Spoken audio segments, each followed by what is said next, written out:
So KTU BTech S3ൻ്റെ മാത്സിൻ്റെ important topics ആണ് നമ്മൾ ഈ വീഡിയോയിൽ ഡിസ്കസ് ചെയ്യാൻ പോകുന്നത്. സോ ഇൻട്രസ്റ്റ് ഉള്ള സ്റ്റുഡൻസ് കാണാൻ എല്ലാത്തവർക്ക് ഇഗ്നോർ ചെയ്യാം. അപ്പോൾ നമുക്ക് സ്റ്റാർട്ട് ചെയ്യാം. മാത്സിൻ്റെ കേസ് പറയുന്നതിന് ഞാൻ ആദ്യം തന്നെ എനിക്കൊരു ടിപ്പ് പറഞ്ഞുതരാം.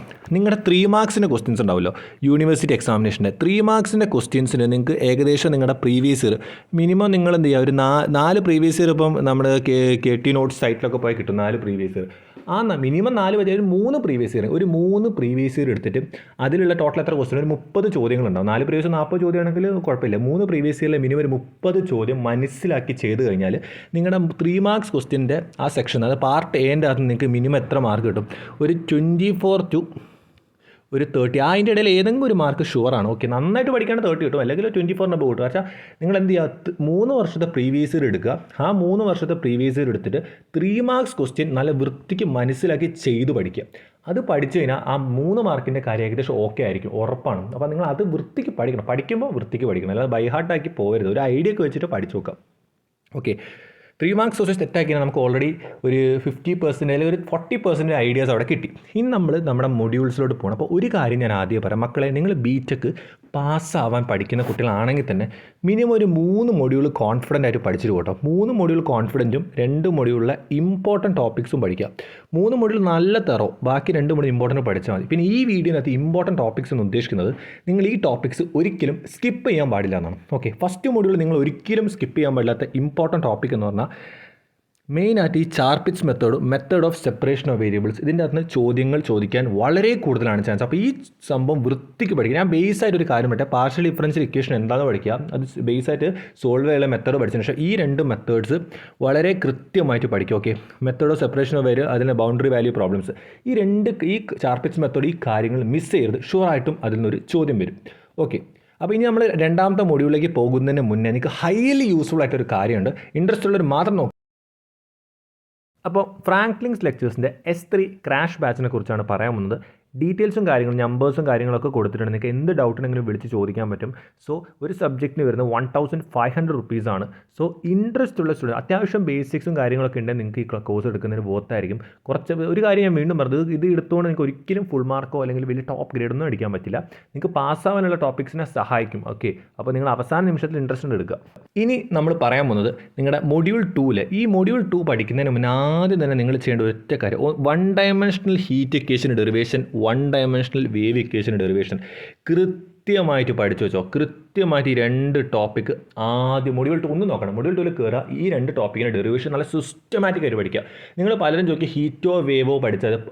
ഹീറ്റോ വേവ് ഓർ വരണമെന്നില്ല. ചിലപ്പോൾ ഹീറ്റ് ചില സമയത്തൊക്കെ ചോദിച്ചിട്ടുണ്ട്. ഞാനൊക്കെ പഠിക്കുന്ന സമയത്ത് വേവ് ചോദിച്ചിട്ടില്ല, ഹീറ്റാണ് ചോദിച്ചത് ഡെറിവേഷൻ. അപ്പോൾ നിങ്ങൾ എന്ത് ചെയ്യുക, 2ഉം പഠിക്കുക. അത് 2 തറവായിട്ട് പഠിക്കുക. മാക്സിമം ഒരു 2 hours നല്ലോണം പഠിക്കണം. പിന്നെ ഒരിക്കലും മറന്നുമില്ല 2 hours എടുത്ത് പഠിച്ചാൽ. ആ 2 ടോപ്പിക്ക് എന്ത് ചെയ്യുക, കംപ്ലീറ്റ് ആയിട്ട് ഹീറ്റ് ഇക്വേഷനും വേവ് ഇക്വേഷൻ ഡെറിവേഷൻ വൃത്തിക്ക് പഠിക്കുക. അതാണ് ഇതിൽ ഏറ്റവും ഇമ്പോർട്ടൻറ്റ്. ഓക്കെ, ഏറ്റവും ഇമ്പോർട്ടൻറ്റ്. എന്നിട്ട് ഞാനൊരു കാര്യം കൂടി നിങ്ങളടുത്ത് പറയാം. ഓക്കെ, ഒന്നെങ്കിൽ എന്ത് ചെയ്യുക, നിങ്ങൾ എന്ത് ചെയ്യുക, സൊല്യൂഷൻ ഓഫ് വേവ് ഇക്വേഷൻ നിങ്ങൾ കാണണമല്ലോ, അത് സൊല്യൂഷൻ ഓഫ് ഹീറ്റ് ഇക്വേഷനും കാണാം. സൊല്യൂഷൻ ഓഫ് ഹീറ്റ് ഇക്വേഷൻ കൂടുതലും സ്ട്രെസ് ചെയ്ത് പഠിക്കുക. അപ്പോൾ ഇതിൻ്റെ അകത്ത് അത്യാവശ്യം ഒരു മാർക്ക് കിട്ടും. ഈ ഡെറിവേഷൻ പഠിച്ചാൽ ഏകദേശം ഒരു 7 മാർക്കത്തോളായി. അപ്പോൾ ഈ ഒരു സൊല്യൂഷനും കൂടി പഠിച്ചാൽ നിങ്ങൾക്ക് അതിലും കുറച്ചുകൂടി മാർക്ക് കൂടുതൽ കിട്ടും. മൊത്തമായിട്ട് ചെയ്യാൻ പറ്റുന്നില്ല എന്ന് ഒരുപാട് പേര് പറയുന്നുണ്ട്. ഈ ഒരു ടോപ്പിക്ക് മൊത്തം. അപ്പോൾ നിങ്ങൾ എന്ത് ചെയ്യുക, ഒരു ക്വസ്റ്റ്യൻ നല്ല വൃത്തിക്ക് പഠിക്കുക, മനസ്സിലാക്കി പഠിച്ചാൽ ചെയ്യാൻ പറ്റും. അപ്പോൾ ഈ ഡെറിവേഷൻസ് 2ഉം പഠിക്കുക, അതേപോലെ തന്നെ ഇതിൻ്റെ ഇത് പഠിക്കുക. ഓക്കെ, സൊല്യൂഷൻ പഠിക്കുക, ഇത് 3 പഠിക്കുക. ഓക്കെ, നെക്സ്റ്റ് നിങ്ങൾക്ക് സിമ്പിൾ ഇപ്പോൾ ഇതാണ്, അത് പഠിക്കുക, അത് നമ്മൾ ചോയ്സാണ്. നെക്സ്റ്റ് എന്ന് പറഞ്ഞാൽ മൊഡ്യൂൾ 3. അപ്പോൾ ഈ മൊഡ്യൂൾ 3ൻ്റെ കേസ് എന്ന് പറഞ്ഞു കഴിഞ്ഞാൽ മൊഡ്യൂൾ 3ൻ്റെ അകത്ത് ഈ ഒരു ടോപ്പിക് ഉണ്ടോ, കൺഫോമൽ മാപ്പിംഗ്, അതേപോലെ തന്നെ നിങ്ങളുടെ അനലിറ്റിക് ഫംഗ്ഷനും ഫൈൻഡിങ് ഹാർമോണിക് കോഞ്ചുഗേറ്റ്, ഈ 3 ടോപ്പിക്കിൽ നിന്ന് ക്വസ്റ്റ്യൻ കാണാൻ പറ്റും. ഓക്കെ, ഈ 3 ടോപ്പിക്കിൽ നിന്ന് ഷുവറായിട്ടും കാണാൻ പറ്റും. ബാക്കിയൊന്നും ഉണ്ടാവും ടോപ്പിക്ക്. പക്ഷേ ഞാൻ പറയുന്നത് എന്താ വെച്ച് കഴിഞ്ഞാൽ ഈ ടോപ്പിക്സ് നിങ്ങൾ സ്ട്രെസ് ചെയ്ത് പഠിക്കുക. കാരണം സ്ട്രെസ് ചെയ്ത് പഠിക്കുക. ഇതിലൊക്കെ ഒരുപാട് ചോദ്യങ്ങൾ ചെയ്ത് കഴിഞ്ഞാൽ ഈ ഒരു സംഭവത്തിന് കൺഫ്യൂഷനായി പോകും. ഒരു ചോദ്യം ഫുള്ളായിട്ട് ചെയ്യുക, അടുത്ത ചോദ്യം മനസ്സിലാക്കുക, വീണ്ടും ഒരു ചോദ്യം ഫുള്ളായിട്ട് ചെയ്യുക. അങ്ങനത്തെ രീതിയിൽ പോവുക. അല്ലാതെ ഒരുപാട് ചോദ്യം അവസാനം നമുക്ക് കൺഫ്യൂഷൻ ആവും. Z മൈനസ് വരുമ്പോൾ എന്ത് ചെയ്യുക, UX അങ്ങനെ എന്തൊക്കെയോ നമുക്ക് ഡൗട്ട് വരും. അപ്പോൾ നമ്മൾ ഒരു ചോദ്യം ഫുള്ളായിട്ട് ചെയ്യാൻ ശ്രമിക്കണം. അല്ലാതെ വെറുതെ വീഡിയോ കണ്ട് അടിച്ചു പോയി കഴിഞ്ഞാൽ, അറിവീസൊക്കെ വെറുതെ ഇരുന്ന് കണ്ടു കഴിഞ്ഞാൽ യാതൊരു കാര്യമില്ല. ചെയ്ത് നോക്കാതെ അവിടെ എത്തുമ്പോൾ സ്റ്റക്കാവും. എനിക്ക് സ്റ്റക്കായിട്ടുണ്ട്, ഞാൻ വീഡിയോ കണ്ടു പോയിട്ടുണ്ട്, സ്റ്റക്കായിട്ടുണ്ട്. S2 ഞാൻ വീഡിയോ കണ്ടു പോയിട്ട് സ്റ്റക്കായിട്ടില്ല. S3 ഇത്തിരി സ്റ്റക്കായി. പക്ഷേ അത് തിരിച്ച് പിടിക്കാൻ എനിക്ക് പറ്റി. നിങ്ങൾക്കും അത് പറ്റണം. അപ്പോൾ നിങ്ങൾ മനസ്സിലാക്കാം. അടുത്ത മൊഡ്യൂൾ 4ഉം 5ഉം കണ്ടോ, ഏറ്റവും കൂടുതൽ നിങ്ങൾ കൺഫ്യൂസ് ആകുമ്പോൾ മൊഡ്യൂൾ 4ഉം 5ഉം. അപ്പോൾ നമ്മൾ എന്ത് ചെയ്യുക, മൊഡ്യൂൾ 4-നകത്ത് നിങ്ങൾ സ്ട്രെസ് ചെയ്യേണ്ട ടോപ്പിക്ക്, ഏറ്റവും കൂടുതൽ സ്ട്രെസ് ചെയ്യേണ്ട ടോപ്പിക് എന്ന് പറഞ്ഞാൽ കോഷി ഇൻ്റഗ്രൽ തിയറം, അതേപോലെ തന്നെ ടൈലർ ആൻഡ് മെക്ലാറൻ സീരീസ്, ഇത് രണ്ടും വൃത്തിക്ക് പഠിക്കുക. ഓക്കെ, ഈ രണ്ട് ടോപ്പിക്ക് നല്ല വൃത്തിക്ക് തന്നെ പഠിച്ചോളൂ. പിന്നെ ഇവിടെ ശ്രദ്ധിക്കേണ്ട മെയിൻ ടോപ്പിക് എന്ന് പറഞ്ഞു കഴിഞ്ഞാൽ ഈ ഒരു topic Cauchy integral formula for derivatives of analytic function. ഇത്രയും ടോപ്പിക്സ് സ്ട്രെസ് ചെയ്ത് പഠിക്കുക. Especially Taylor series, Maclaurin series, അതേപോലെ തന്നെ Cauchy integral formula, okay, integral theorem ഇത് വളരെ സ്ട്രെസ് ചെയ്തിട്ട് തന്നെ പഠിക്കുക കേട്ടോ. ഓക്കെ, ഈ ടോപ്പിക്സ് സ്ട്രെസ് ചെയ്ത് തന്നെ പഠിക്കുക. ഇതൊക്കെ ചോദിക്കാൻ നല്ല ചാൻസ് ഉണ്ട്.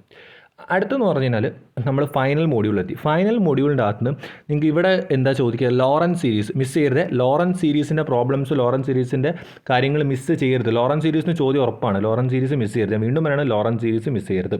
ഓക്കെ, ലോറൻസ് സീരീസ് മിസ് ചെയ്യാതിരിക്കുക. നെക്സ്റ്റ് എന്ന് പറഞ്ഞാൽ കോഷി റെസിഡ്യൂ തിയറം നോക്കുക. പിന്നെയെന്ന് പറഞ്ഞാൽ ഈ ഒരു ടോപ്പിക്കിൽ മെയിനായിട്ട് നിങ്ങൾ സ്ട്രെസ് ചെയ്യേണ്ടതെന്ന് പറഞ്ഞാൽ നിങ്ങൾക്ക് ഈ താഴത്തോട്ടൊക്കെ പോകുന്നതനുസരിച്ച് നിങ്ങൾക്ക് കുറച്ചുകൂടി ബുദ്ധിമുട്ട് കൂടാൻ ചാൻസ് ഉണ്ട്. അപ്പോൾ നിങ്ങൾ റെഫർ ചെയ്യുന്ന ചാനൽ മിക്കവാറും RVS മാത്സ് അക്കാഡമി ആയിരിക്കുമല്ലോ. അങ്ങനെയാണെന്നുണ്ടെങ്കിൽ എന്ത് ചെയ്യുക, നിങ്ങളുടെ ആ യൂട്യൂബ് ചാനലാണ് കാണുന്നതെങ്കിൽ എന്ത് ചെയ്യുക, അവിടെ നിന്നുള്ള ഈ ടോപ്പിക്സിൻ്റെ പ്രോബ്ലംസും ചെയ്ത് പഠിക്കാം. ഈ ഒരു ഫൈനൽ മോഡ്യൂളിനകത്ത് ലോറൻസ് സീരീസ് ഷുവറായിട്ട് നന്നായിട്ട് പഠിക്കുക. കോഷി റെസിഡ്യൂ തിയറം അതും സ്ട്രെസ് ചെയ്യാം. അതിനുശേഷം ഈ ഒരു ടോപ്പിക്സിലോട്ട് കിടക്കും. അപ്പോൾ ഞാൻ വീണ്ടും നിങ്ങളടുത്ത് ഒന്നും കൂടി പറയണം മക്കളെ, നിങ്ങൾക്ക് ഇൻട്രസ്റ്റ് ഉണ്ടെങ്കിൽ എൻ്റെ സ്ട്രാറ്റജി നന്നായിട്ട് ഫോളോ ചെയ്യാം. ഒരിക്കലും നിങ്ങൾക്ക് വേണ്ടി ഒരു ബുദ്ധിമുട്ടുണ്ടാക്കാൻ വേണ്ടി ചെയ്യുന്ന വീഡിയോ ഒന്നുമല്ല. പലരും നിർബന്ധിച്ച് ഒരുപാട് പേര് കമൻറ്റ് ചെയ്യുന്നു, വാട്സപ്പിലൊക്കെ ഒരുപാട് പേര് മെസ്സേജ് അയക്കുന്നു. അതുകൊണ്ടാണ് ഇന്നും അങ്ങനെ ചെയ്തിട്ടുള്ളൂ. ഓക്കെ, ഒരു കാര്യം കൂടി ഞാൻ വീണ്ടും പറയുന്നു, 3 മാർക്കിൻ്റെ ചോദ്യത്തിന് എന്ത് ചെയ്യണം, നിങ്ങളൊരു പ്രീവിയസ് ഇയർ എടുക്കുക. എത്ര വർഷത്തെ, മിനിമം ഒരു 3 years പ്രീവിയസ് ഇയർ എടുത്താൽ ഏകദേശം ഒരു 20+ മാർക്ക് അവിടെ ഷുവറാണ്. അതിനുശേഷം ഈ ഇമ്പോർട്ടൻറ്റ് ടോപ്പിക്സ് വൃത്തിക്ക് പഠിക്കുക. അതിനുശേഷം ബാക്കി ടോപ്പിക്സ് പഠിക്കണം. ഇത് മാത്രം പഠിച്ചിട്ട് പോകരുതെന്ന് പറഞ്ഞു കഴിഞ്ഞാൽ നിങ്ങളെല്ലാവരും മനസ്സിലാക്കേണ്ട കാര്യം, നിങ്ങൾ യൂണിവേഴ്സിറ്റി എക്സാം നേരിടുമ്പോൾ ഒരു 3 മോഡ്യൂൾ സെറ്റാക്കണം. ബാക്കി 2 മോഡ്യൂളിൽ ഇമ്പോർട്ടൻറ്റ് പഠിക്കണം. പിന്നെ 3 മാർക്സിനോട് പഠിക്കുന്ന ഏകദേശമൊക്കെ സെറ്റാണ് കാര്യങ്ങൾ. പക്ഷേ ഇത് കൺഫ്യൂഷൻ വരുന്ന ഒരു സബ്ജക്റ്റ്. ഈ ഒരു മാത്സ് ടഫല്ല, നല്ല കൺഫ്യൂഷൻ വെച്ചാൽ പല കുട്ടികൾക്കും. അപ്പോൾ കൃത്യമായിട്ട് ഞാൻ പറഞ്ഞ സ്ട്രാറ്റജീസ് ഫോളോ ചെയ്യുക. എന്ത് ഡൗട്ട് ഉണ്ടെങ്കിലും കമൻറ്റ് ചെയ്യുക. സോ ഇതുപോലത്തെ ഇൻഫോർമേറ്റീവ് കാര്യങ്ങൾക്കായിട്ട് ചാനൽ സബ്സ്ക്രൈബ് ചെയ്യുക. So stay with the channel and be with the channel. It's for you, not for me.